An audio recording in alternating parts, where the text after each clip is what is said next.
성경 말씀은 골로새서 1장 19절에서 23절입니다. 골로새서 1장 19절에서 23절입니다.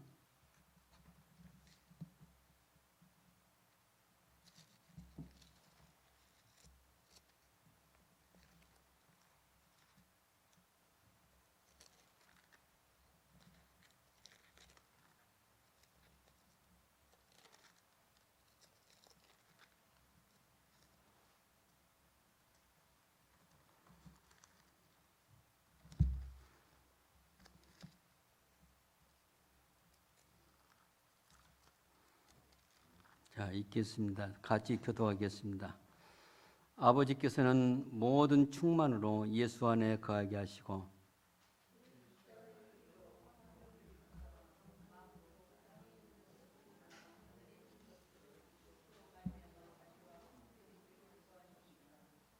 전에 악한 행실로 멀리 떠나 마음으로 원수가 됐던 너희를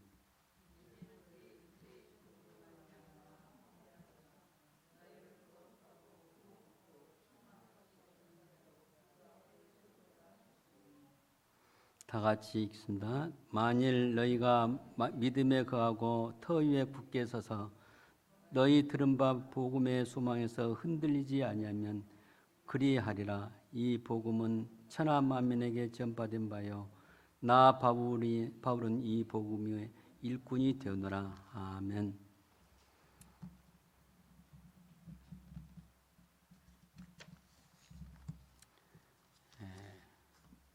오늘은 우리를 흠음자로 세우신 그리스도에 대해서 말씀드리려고 합니다.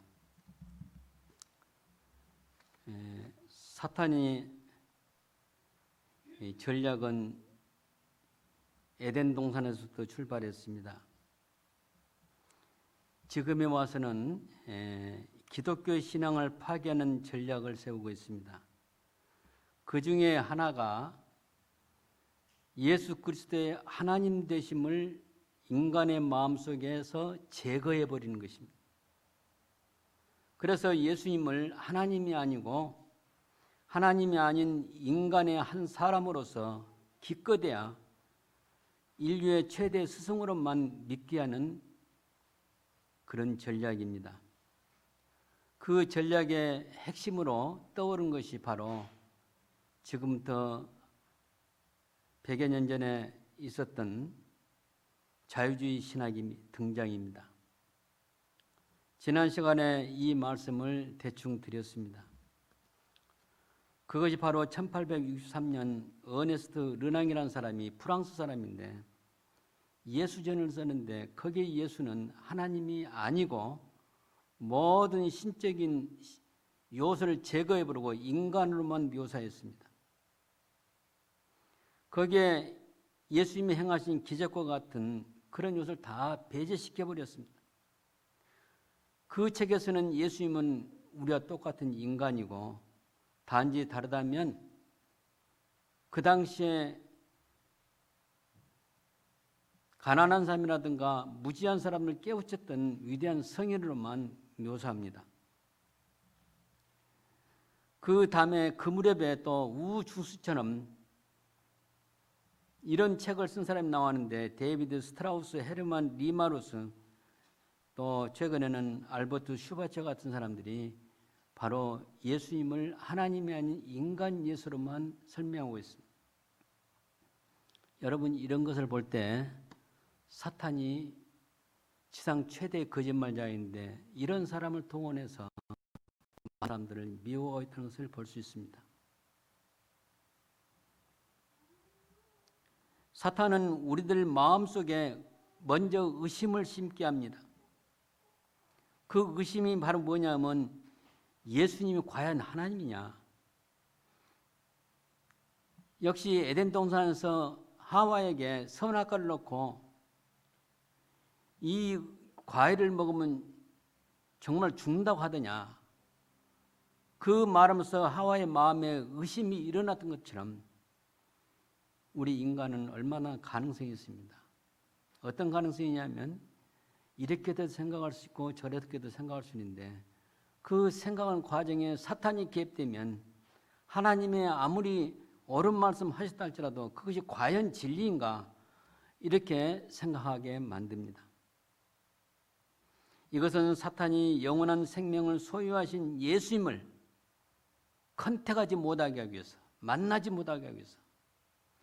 그 이유는 무엇입니까? 예수님이 생명이세요. 요한복음 1장 4절에 그 안에 생명이 있었으니, 여기서 그라는 것은 로고스인 예수님을 말합니다. 예수님 안에 생명이 있다는 것은 그 생명은 보통 벌레나 짐승들이 가지고 있는 생명과 달리 영원히 죽지 않은 생명, 줄여서 말한다면 영생을 소유하신 분이고 예수님 안에는 그 영생이 담겨 있습니다. 그 영생을 가지신 예수님을 만나기만 하면 죽은 것이 살아나게 됩니다. 죽은 자가 살아나게 됩니다. 사탄은 이것을 알고 어떻게든지 예수님을 못 만나게 하기 위해서, 차단시키기 위해서 여러 가지 공작을 창세 때부터 지금까지 해온 것입니다. 이것은 바로 사람들이 자기 편에 서서 지옥에 가도록 끌고 가도록 유혹하는 것입니다. 이 전략은 바로 예수님 당시에는 어떻게 세워졌냐? 예수님 당시에는 예수님을 죄인 취급했습니다. 예수님이 예루살렘에 와서 떠들고 가면 대제사장들이 예수님을 못마땅히 생각했습니다.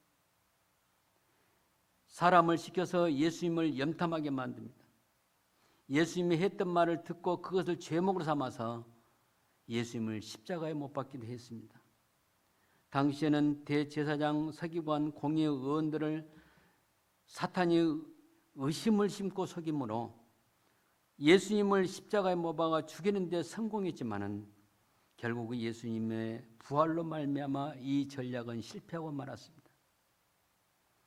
그리고 한참 뒤에 AD 250년에 아프리카 북부 알렉산드리아 감독이었던 아리우스는 어떤 생각을 하냐면 예수님이 하나님이 아니다, 인간이다, 이것을 퍼뜨렸습니다. 예수님은 피조된 인간이며 하나님이 아니다 라고 함으로 예수님의 신성을 부정해버렸습니다. 그 후 325년 지금의 터키 니케아에서 열린 총회에서, 그러니까 아리우스 그 이후에 약 근 100년이 지난 다음에, 정확히 말하면 75년 지난 다음에 그동안에 아리우스파가 많이 독버섯처럼 퍼지게 됐어요. 그때 총회에서, 니케아 총회에서 아리우스파를 이단으로 정지했습니다. 한마디 말하면 예수님의 하나님 되심을 부정하는 그 아리우스라는 교파에 이 모든 그 종교를 이단으로 정지를 했다는 사실입니다. 여기서 나온 것이 니케아 신경이에요. 여러분, 니케아 신경이면 무엇을 떠올리냐면 사도신경을 떠올려요. 니케아 신경은 사도신경과 비슷합니다. 우리 주보 뒤에도 보면 개혁주의 세계 신조에 니케아 신경이 나오고 아다네스 신경이 나오고 사도신경이 나옵니다. 왜 우리 믿음의 선배들이 이 신경을 만들었냐면 다시는 아리우스처럼 예수님의 하나님을 부정하는 이단이 못 나오게 하기 위해서 그렇게 했던 것입니다. 그리고 우리의 신앙을 지키기 위해서 니케아 신경을 제정했는데 그 후로 한참 지난 다음에 종교개혁이 있었고, 종교개혁 이후에 1800년대부터 1900년대, 정확히 말하면 1800년 20년대부터 1900년 20년대까지 약 100년 동안 자유주의 신앙이 독버섯처럼 일어나게 되었습니다. 거기에 로빈슨이라는 사람이 예수님의 동정녀 처녀 탄생을 부정하게 됩니다. 이 예수님의 동정녀 탄생이 있을 수가 없다. 어떻게 처녀에게서 예수님이 태어날 수가 있냐. 그 다음에 또 스트라우스라는 사람이 역사적인 기독교를 부정하면서 신앙과 기적과 그 초자연적인 모든 것을 제거해 버렸습니다. 이 예수님의 그 기록은 다 신화다. 이것은 합리적인 사고로 생각할 때 도무지 인정될 수가 없다 그랬어요. 그러면서 이 스트라우스도 바로 예수님의 동정녀 탄생을 부정해 버렸습니다. 이것이 왜 그랬겠습니까? 그 배후는 사탄이 있었고, 사탄이 바로 예수님의 탄생을, 동정녀 탄생을 부정함으로써 하나님이 아니심을 증거하려고 했던 거예요. 여러분이 혹시 신학교에서 공부하시면 알겠지만은 근대 기독교 역사, 근대 교회사를 보게 되면 이런 이름이 나옵니다. 폴 틸리, 루돌프 불트만 다 독일 사람들입니다. 라인홀드 니버는 미국 사람입니다. 판넨베르크. 그와 같은 근대 신학자들은 예수님의 동정녀 탄생을 신화로 바꿔버렸습니다. 또한 성경을 번역할 때 애매모호하게 말을 바꿔서 번역합니다. 예를 든다면 이사야서 7장 17절에 보라 처녀가 잉태하여 아들 낳으니 이름을 임마누엘이라. 구약 히브리서 보면요, 이 처녀는 알마란 단어로 시작됩니다. 이 알마는 바로 처녀란 말이에요. 결혼한 경험이 없는 여자를 말하는 거예요. 그런데 번역할 때 어떤 사람들은 그 머릿속에 사탄의 조종을 받은 것이죠. 그 알마를 처녀로 번역하지 않고 젊은 여자로 번역합니다. 영우먼으로 번역합니다. 젊은 여성이라면 결혼한 여자도 포함되고 결혼하지 않은 여자도 포함됩니다.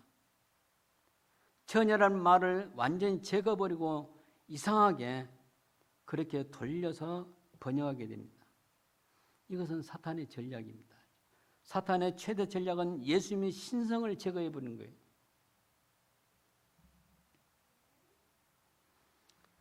이 사탄의 조종을 받는 사람들이 엄밀히 말하면 예수님을 처음부터 믿지 않고 부정하는 사람들이 동정녀 탄생을 부정하기 위해서 의도적으로 만들어낸 것입니다. 그런데 우리는 지금도 그런 최대 사기꾼인 사탄이 지옥으로 끌고 가는 그 전략에 도전을 받고 있습니다. 여러 가지 거짓말로 퍼뜨리면서 예수님의 하나님 되심을 믿지 못하게 혼란을 일으키는 것입니다. 특히 어린이들에게. 옛날에는 어린이들이 주일학교를 잘 다녀서 교회에서 가르친 대로 정말로 예수님이 하나님을 믿었습니다. 그런데 요즘은 이상한 것이 많이 나오죠. 해리포터 이야기. 그 마법을 이렇게 강조하죠. 예수님보다도 그 마법을 가진 것이 더 위대하게 보이게 만드는 겁니다. 어린이들 마음속에 그런 걸 심어요. 마음속을 지배하고 있어요. 점점 신비주의로 빠지게 만듭니다. 한마디로 말하면 교회사로 하는 초대교회 영지주의가 있는데 영지주의 사고방식을 이 어린이들부터 심게 되는 거예요. 그래가지고 예수님을 더 멀리하게 만듭니다. 지난 시간에 말씀드렸던 예수님에 대해 세 가지 으뜸을 다시 한번 생각하면서 우리 마음속에 예수님의 세 가지 으뜸을 굳게 심어서 흔들지 말아야겠습니다. 첫째는 예수님은 창조의 시작으로 만물이 그에게서 창조됐다. 또 다른 성경에 보면 만물이 그로 말미암고 그로부터 나왔고 그런 말이 있어요. 한마디 말하면 이 만물이 무엇입니까? 화학기호의 118개의 그 기호만 아니라 모든 창조된 피조물이 예수님에게서 나왔다 말입니다.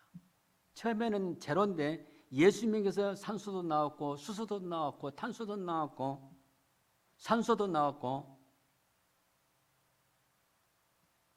또 그것이 결합해서 포도당도 만들어졌고 광합성 작용을 통해서 모든 식물마다 열매를 맺히듯이 그런 것이 다 우리 예수님에게서 나왔다 그 말이에요. 그래서 우리 예수님은 시작으로, 창조의 시작으로 창조의 으뜸이 되신 분입니다. 만물이 그로부터 출발하는 모든 피조물의 으뜸이요, 두 번째는 교회의 머리로서 으뜸이십니다. 교회의 최고의 머리는 예수님이십니다. 그 다음에 세 번째는 죽은 자 가운데서 처음으로 부활하신 부활자로서 첫 열매이십니다. 부활하신 자로서 으뜸이란 말입니다. 그리고 아버지께서 모든 충만으로 그 예수 안에 거하게 하시고, 그러고 보면 성부 하나님과 성자 예수님과는 완전히 판박이로 일치한다 그 말이에요. 성자 예수님이 성부 하나님과 모든 분에서 일치하신 분이라는 거예요. 우리는 삼위일체를 이야기합니다. 성부와 성자와 성령, 이 삼위 하나님은 일체십니다. 일체시고 일체하신 분입니다.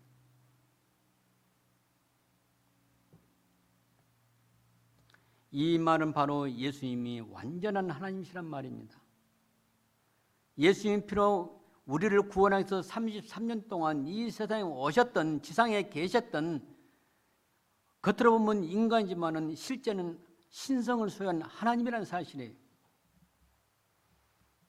우리는 잃어보건대 우리는 예수님은 최고의 권위를 가진 홀로 우리의 예배를 받으시는 분으로 우리는 마음속에 여기고 그분께만 예배를 해야 합니다.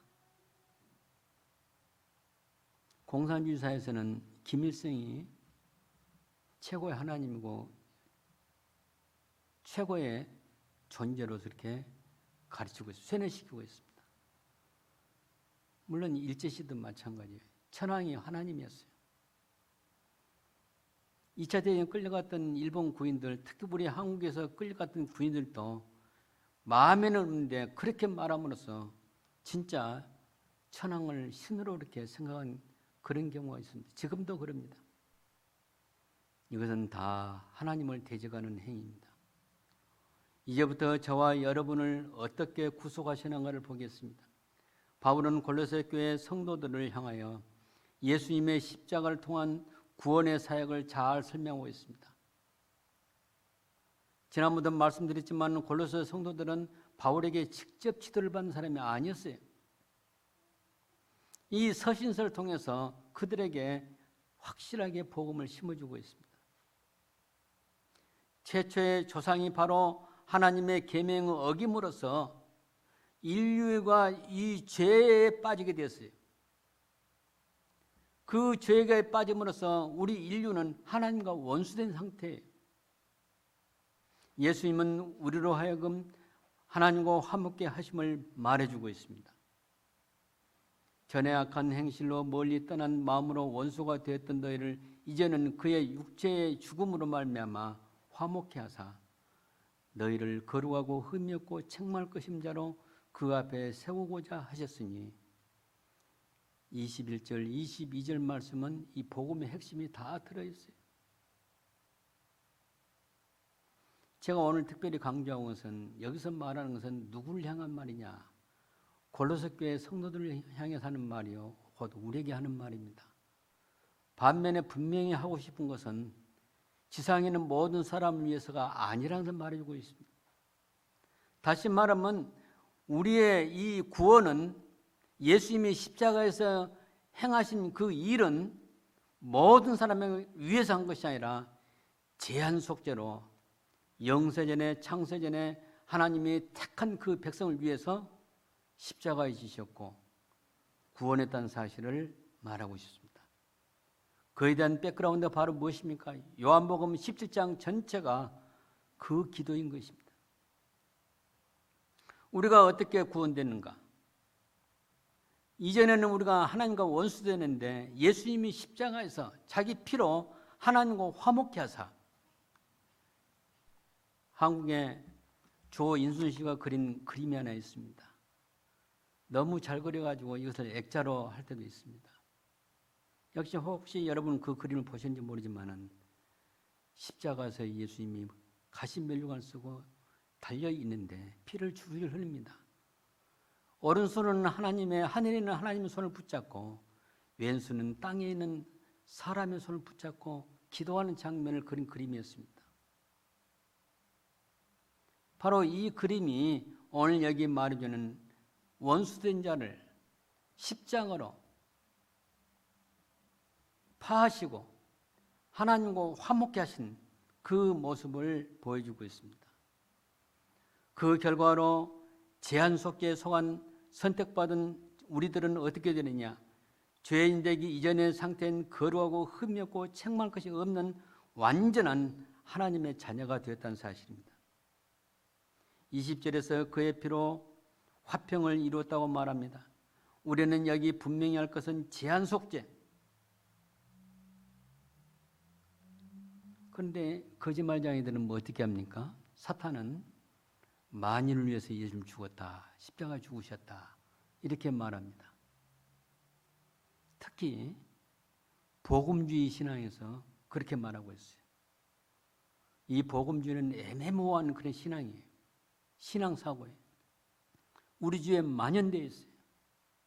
그러나 우리의 믿음의 선배들은 분명하게 알미니안 계통에 속한 모든 복음주의는 바로 이단이라고 정죄한 것입니다.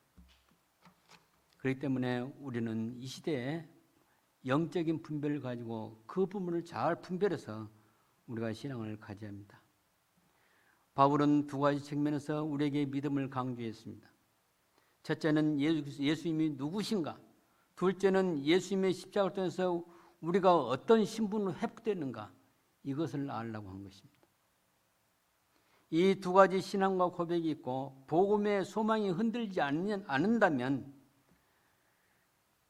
거룩하고 흠이 없고 책망할 것이 없는 자로서 하나님 앞에 서게 된다는 거예요. 이 복음을 믿지 않냐고 소망에 흔들린 사람은 반대로 우리가 하나님 앞에 거룩한 자로 서지 못한다는 것을 말해주고 있습니다. 예수님이 누구신가는 그가 창조해 주시며 교회의 머리로서 메시아로서 통치자이시며 그 부활의 첫 열매로서 죽은 자 가운데서 먼저 나신 분으로 우리에게 말씀했고, 두 번째 예수님은 우리가 예수님의 십자가로 하나님 앞에서 거룩한 자가 되었고 흠이 없고 책망할 것이 없는 자로 장차 하나님 앞에 나아가서 서게 된다는 사실을 분명히 믿으라 그것입니다. 이것을 믿지 않으면 우리가 구원받지 못한다는 것을 말해주고 있는 거예요. 우리는 이 소망을 마음속 깊숙이 바로 심어야겠습니다. 그리고 그 소망을 붙들고 살아야 합니다. 여러분, 지금 세상에서 되어진 여러 가지 일을 많이 봅니다. 지금 현재 한국에서나 국제적으로 일어나는 모든 사건을 통해 볼 때 세상에 마지막이 됐다는 것을 볼 수가 있습니다. 사람들이 첫째 너무 악합니다. 너무 이기적입니다. 조금도 양보할 줄은 모릅니다. 이것은 사탄의 성품이에요. 그것으로 가득 차 있어요. 뿐만 아니라 어떻게 되면 세계 평화를 해치려고 하는 그런 무리들이 있습니다. 북한이라든가 이란이라든가 그렇게 해서 세계의 질서를 흐리려고 하는 그런 무리들이 있습니다. 이런 것은 바로 뭐냐면 예수님의 재림이 가까웠다는 것을 보여주고 있어요. 물론 우리 예수님께서 마태복음 24장에 그런 이야기 있습니다. 형제가 형제를 잡아주고 또 부모가 자식을, 자식이 부모를 내어주는 그 시대가 오고, 뿐만 아니라 서로 이렇게 나라와 나라끼리 대적하는 그 시대가 온다는데 바로 그 모습이 우리 이 시대에 나타나고 있습니다. 우리는 이 사탄의 여러 가지 유혹을 신령한 눈으로 분별해서 판단해야 할 줄 압니다. 특별히 영적 지도자들은 그것을 빨리 캐치해서 성도들을 잘 인도하는 그런 시대가 되어야 합니다. 사랑하는 성도 여러분, 사탄은 거짓말장입니다. 이 거짓말장이가 어떻게 하든지 하나님의 그 은혜를 접촉하지 못하라고 만듭니다. 그러나 오늘 우리는 특별히 선택받은 하나님의 자녀라는 사실을 기억하시기 바랍니다. 우리는 하나님의 은혜 안에서 하나님의 영원한 생명을 보장받고 하루하루를 살아갑니다. 그 하루하루가 장차 우리 주님께서 예배한 나라가 있다는 것을 바라보고 사는 사람입니다. 아브라함에게 언약했던 그 약속이 오늘 여러분의 것이 되기 바랍니다.